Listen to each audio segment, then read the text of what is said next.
Lovely. So I'm in Cardiff, walking down to the TAF. First time I've been out today, which isn't good for your mind. So I thought I'd get a bit of a break. Had lots of successes in the last couple of days, which has been nice. Anyway, less about me, more about you. So, intellectual property. So, as I have said many times before, if you were 2 or 3 years out from a sale of your firm or looking for private equity investment, you could work your arse off and try and eke out an extra percentage point or two on your EBITDA. Now, the trouble with doing that, I'm not saying that's not a worthy effort, but you might, typically people do that by putting their prices up a bit, pulling back on bonuses, having a recruiting freeze, and the more obvious levers. Now, the trouble with those obvious levers is that they very often actually damage your firm. People tend to leave, as in good staff. Clients tend to get a little bit irritated. You might even lose some bids. So what you're not doing there is investing in the value of your firm yourself. You're actively damaging that value. So instead of doing that, what you could do is invest in intellectual property and the general architecture of your firm by professionalizing it and making it a bit more robust. Now, the reason for that is because when buyers value your firm, they'll typically take your profit, your EBITDA, and give you a multiple of that. An average multiple for a mid-sized consulting firm would be about 7.5, depending on the economy.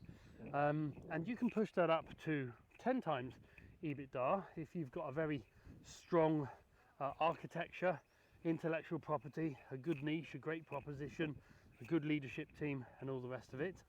Or you could drop it down to 4 times EBITDA by not doing very well on any of those things.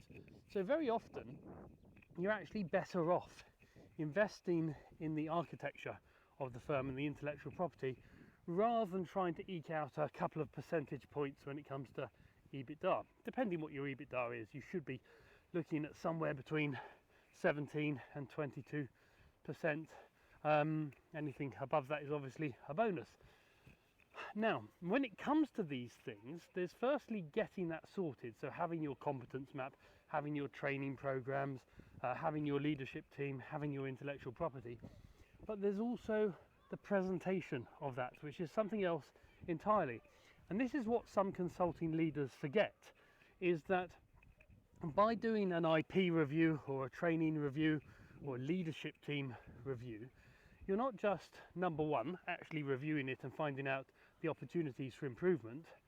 Number two, you're actually looking for opportunities on how to present that to a potential buyer or investor. And number three, the very fact that you've done a review will be a tick in the box when it comes to the due diligence side of things, because you can say, well, we do regular reviews of our digital marketing strategy, our competence framework, our intellectual property, and these are the results of that, and this is where we've acted on those reviews. And that, to a potential buyer, gives them a hell of a lot of confidence that this is a well-run business.